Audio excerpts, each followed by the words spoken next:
the meaning of public art is just so important because art shares a form of communication that is only uh, available in its truest sense. Art and the sharing of art and the experience of art truly transforms how people think. And I present myself as a public artist, which, if you're not familiar with the term, it's basically an artist that chases calls that cities put out, that developers put out, that try to fill a void or an empty space. So cities have parks. As a city expands, there's areas that need transforming, and they use public art as this tool to do that. I started my art career as a photographer.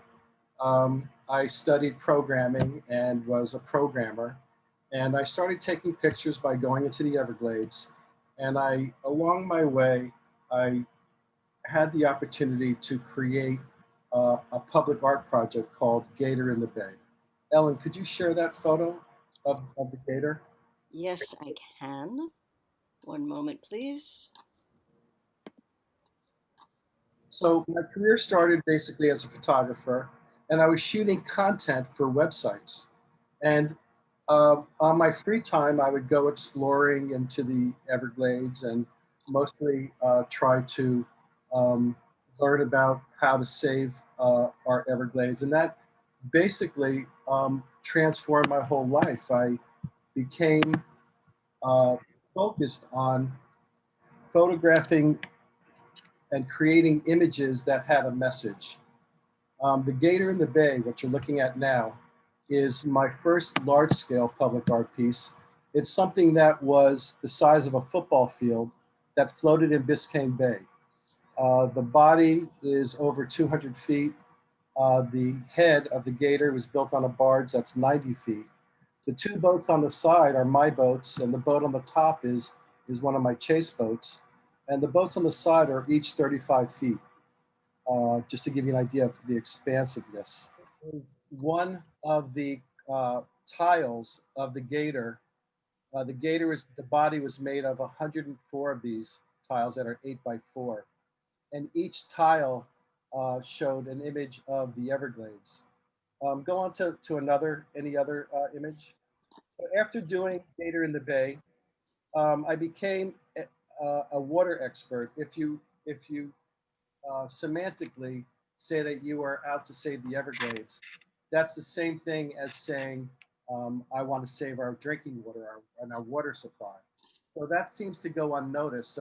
So the whole project of the Gator was to raise awareness for the problems that we were having in our water issue.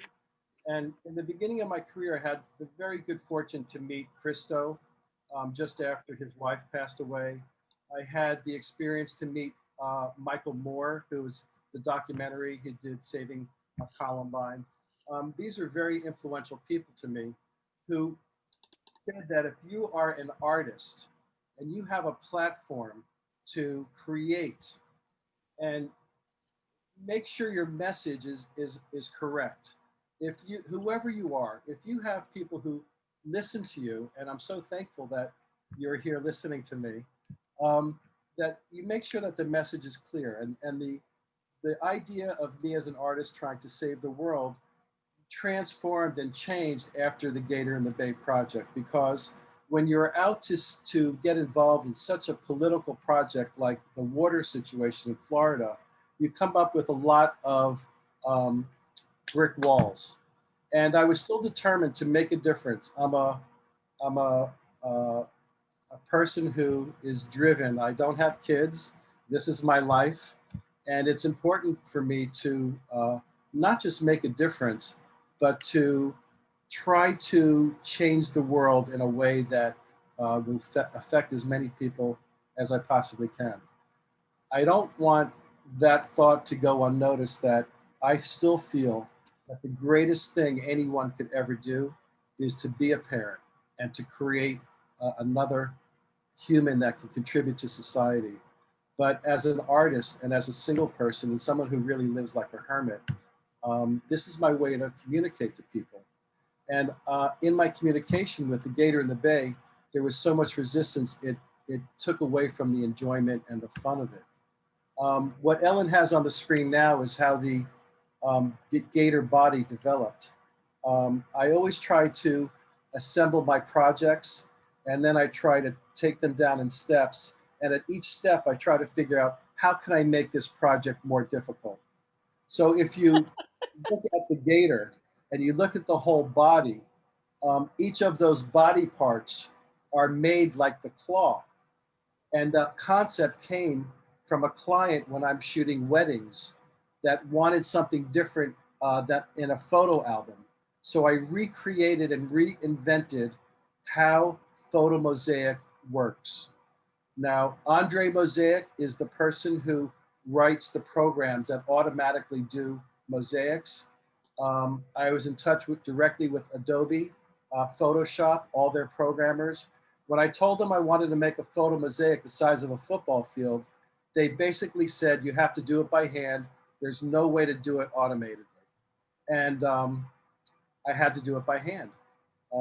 They were surprised at the outcome and the due diligence that it took to assemble it. But what you're looking at here is the technique used to make the Gator. So the image of the bride doesn't exist. It's a image of the, it's all of the images of the event reduced down to one little dot, and I create that dot of color that becomes my palette. And then I use that to paint the bride or the image that you don't see. So the image of the bride doesn't exist. It's just something I painted digitally using dots of color. And the image of the eyebrow, this image shows that the image of the eyebrow is actually the bride and groom turned sideways. So that technique was used to make the Gator. And after I did the Gator, and after basically driving myself broke and to sickness and to divorce, which is what that project kind of it was one of the results, I decided to focus on rebranding myself and changing things and realizing what did I do, what could I do better? What could I do in a public art realm that will allow me to reach people and deliver the message that I really want to deliver? So I came up with a project called Let Love Guide Your Way. And it began as a request by the city of Boynton Beach to make a kinetic sculpture. And the kinetic sculpture was part of the International Kinetic Symposium that is held in Boynton Beach every other year. It is a prestigious, it's become a very prestigious event. And I created what was called a weather vane, the kinetic weather vane. And as with all of my art, there's always invention. So with the invention, Ellen, can you put up the weather vane? Yes. So I wanted, if you ever studied or seen kinetic art, basically it's a fancy way of saying make a statue that moves, you know, adding movement. It's a way to upsell the art, so to speak. So I call it, I rebranded the kinetic weather vane as Let Love Guide Your Way. And that whole transformation began as, um, do you have the weather vane, honey? It's coming. I apologize. You're great, Ellen. You have nothing to apologize for. Yeah, thank you, Ellen. I will pause my sharing for a moment so I can take care of finding this photo. Please continue talking. Okay, so the kinetic weather vane is my invention of creating a kinetic public art piece that is functional. So, like with all of my art, I want there to be a functionality and invention. The weather vane uh, was is a working weather vane. The arrow weighs 1,000 pounds. The base weighs about 1,200 pounds, and the uh, point of the heart points north to give a reference to the wind direction. So the kinetic weather vane, like all established, hopefully like all established public art projects, you want them to take on a life of their own. And so the kinetic weather vane became Let Love Guide Your Way. And Let Love Guide Your Way um, is from the ex-artist statement, which is a weather vane is a device used to measure wind direction, and it's also a metaphor to describe politicians that change their views frequently. And in a chaotic world, when faced with such indecision, let love guide your way. So the project evolved, and we extracted "Let Love Guide Your Way," and the slogan and the mantra that became of the artist's statement allowed the public art project to evolve into what it has become now, which is an interactive indoor and outdoor art project that promotes kindness. Now, why kindness? Well, as an artist and having a foundation and a base that um, will listen, it's important that I convey the right message. It's important that we're all on board. And after the tumultuous years that we've had, for good or bad, it's important that we're reminded about kindness. Now, most people think kindness is just something that you're given. It's something that's born. But the reality is that kindness has to be taught. And the best way to teach kindness is through compassion and through sharing and teaching and by action of an individual. So by being kind, it allows other people to be kind around you. And if you try that, you might notice that your whole life will transform. Because after coming out of the Gator project, um, I felt a little beat up, and I wanted to transform myself and recreate myself. And I wanted to focus on only things that were beautiful. And the opportunity to create and display this piece and have it grow into the Kindness Project, which is a project which celebrates love and kindness, is quite unique and monumental. Just talking a little bit about this piece, um, there's four stanchions on the base. So there's basically two components of the weather vane. You have the base and you have the arrow. And in trying to convey a message of kindness, I wanted it to include everyone and be a worldwide message. So the stanchion has four pieces which represent east, west, north, and south, which is part of the world. You'll notice that the base also has a curve, has a sexy curve. That's supposed to represent a human form in an individual mind. So, for example, I want people to remember to be kind, mostly when they're by themselves. When we're with a group, it's very easy to have the camaraderie. When you're playing a sport and you're with your teammates, if you're at school, if you're at church, if you're at synagogue, everyone is feeling great. But then on the way home, someone cuts you off, you kind of forget about everything that was just embedded in you. So the message of kindness and the singularity of that is in the base of it and the shape of the human form. You'll also notice that there's some cutouts in the base. There's groups, and they're in groups of three. There's a total of 24 cutouts, and each of the three cutouts have meaning. So in all forms of religion and culture, the number three represents love and family and group. And the number 24 in its entirety represents world. And the multiples of three, let's say 18 for Chai, represents good fortune. So multiples of three, numbers of three, the total of 24 represents the worldwide message that we're trying to reach, and the base shape in its singular form. The arrow is very, I wanted it to look like a Cupid arrow. Cupid was very whimsical. Most people don't realize that Cupid could shoot either a lead arrow or a golden arrow. And he shot a golden arrow, you were in love and smitten. But if you received his lead arrow, you were teased and put under his spell to not fall in love. So the Cupid arrow is very representative in a uniform way of love And the color red is that for mindfulness of love, the color of love and sharing. Now, the love that I'm talking about is not just relationship love, although that is super important. It's the love and the unforgiving love that we have for each other, the calmness, the compassion that we can develop. Because people can confuse nurture and the state of nurturing with kindness. And there is a difference between empathy and compassion. And we are born with the genes of compassion and empathy, but we're not born with the genes of kindness. So I wanted my art in transforming and saving the world. I wanted to approach saving the world one heart at a time.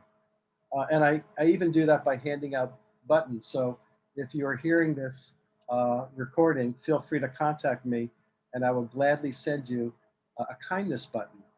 I have printed See, over 12,000 and I've handed out each button one at a time. And I know that I'm reaching people with my art. And kindness has become such a important uh, topic for me because I wanted to do something different. I wanted to not just transform my art, I wanted to make uh, a statement. And I wanted my statement to affect people in a very real way. And people don't realize the importance of mental health, the importance of how kindness can affect our mental health. Now, me just personally, when I did the Gator project, all I did was talk about gators and the Everglades. And I was always being challenged. And now I talk about kindness and I talk about love. And the reason why we need to have this more than ever, we are not teaching it. And part of the reason why we're not teaching it is that, it's the trickle down theory. We have less students, less kids that are going to church. We have less kids that are active in sports, especially now with COVID more than ever. We have less kids involved in Girl Scouts. Boy Scouts have closed. So the things that we used to have are no longer available. So it's up to us. We've now reached that point where it's now up to us. We can't sit around and we can't wait.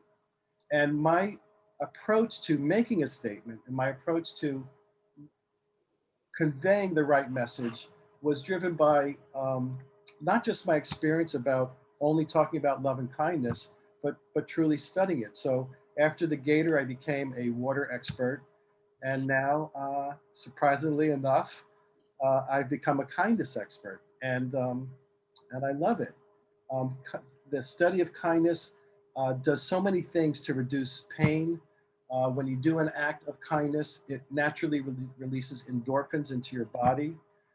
When you're in a kind environment and people are being kind to you, your day is going much more stressless. You have a much more easygoing time at it. Even even I was to say, even if you're with strangers, but especially when you're with strangers, then more than ever is it's more so important to be kind and compassionate and to share the moment of anxiety with someone else. So doing kind acts has been proven, and there's been so many tests that uh, anxiety and depression is reduced by the serotonins that are uh, um, put into your bloodstream just from the interaction of these kind acts that are going on. Your blood pressure is measurable when people are involved in kind acts and uh, the involvement of that. You'll notice that your pleasure, your dopamines in your brain increase, your self worth is increased. And even if you are in a relationship, you'll find that just the act of always being kind as best you can will help improve your relationship. So the whole concept of kindness, the whole concept um, of love and sharing um, is my goal with that love guide your way. Um, okay, well, first again, I wanted to thank everyone for being here. I am very active on social media and love to share my art and the concept of my art. And I thoroughly enjoy helping others. So if anyone has a question about mental health, if anyone needs help or guidance on any kind of thought issues, anxiety issues, feel free to reach out. If you are a teacher and you're watching this, and you have a group of students that you have a platform to reach, the process of collaboration, of people building things together, is highly transformational our youth nowadays. And even if we are older people, and you can go to these painting uh, stores that were out, or get people over your house and open up a bottle of wine, it's great to find and communicate uh, the stories that will be told when people are getting sitting around the table together and painting or drawing or making things with clay. Um, the um, so let love guide your way. I explained has become a mantra. It is now featured in the Boynton Beach 2021 Kinetic Art Symposium. We just did the install on Friday and we're finishing it up this week. The installation was almost a 4-week process for me. So when you do view it, you can kind of keep that thought in mind. The pedestal weighs 2,000 pounds and the piece weighs over 2,000 pounds. So we're moving over 4,000 pounds worth of art uh, in a engineering way that has to be balanced. For example, the pieces that I make are, um, can you zoom on me, Al? Yes. Let me So stop sharing. um, I make replicas of the large piece, which are um, made in pieces that look like this. Although this is not finished, and you can see I'm testing some pieces behind me which are. And remember I said that there's invention in all of my art. And I like to, I like to always raise the bar and complicate each step in the process. So I needed to make small pieces, and I had to be very artsy and engineering.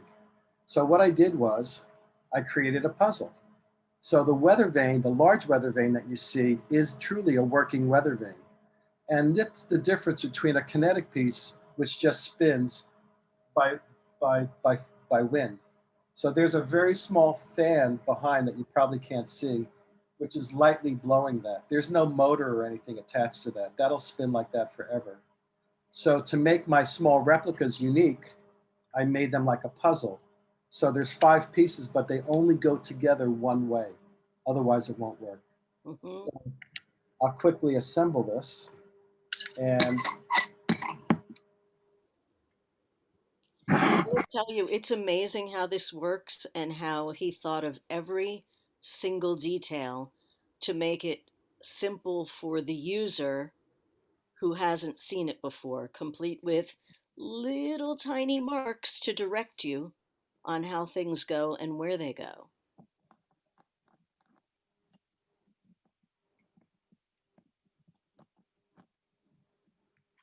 So that even someone as untechnical as I can put this together. well, the thing about this particular concept is there's a bearing system, and um, there's a bearing system. This is spinning without a bearing, but the pieces come with a bearing. And this is part of the invention, which is a frictionless bearing system, which when this operates, so you just saw it spun without the bearing, but when it has that, it'll just go forever and ever. And you have these in multiple colors. You've got red, gold, silver. And all different shapes and sizes. And my Right. background is jewelry. So what's unique about the piece is, just as unique about the piece is the base. So this particular base is white quartz with crystalline structure running through it, and it's polished like a gem. So all of my bases, the base back here is black granite, and I try to use my jewelry experience of gem manufacturing to polish all my bases, and finish the weather vanes like I would a piece of jewelry. So in life, there's a reason why you're experiencing all of these situations and hurdles, because they do come back to help you later on. I could never be more thankful to have the opportunity to speak to you all and to share the message of kindness and universal love, and to encourage you to do the same. It will truly be life-changing and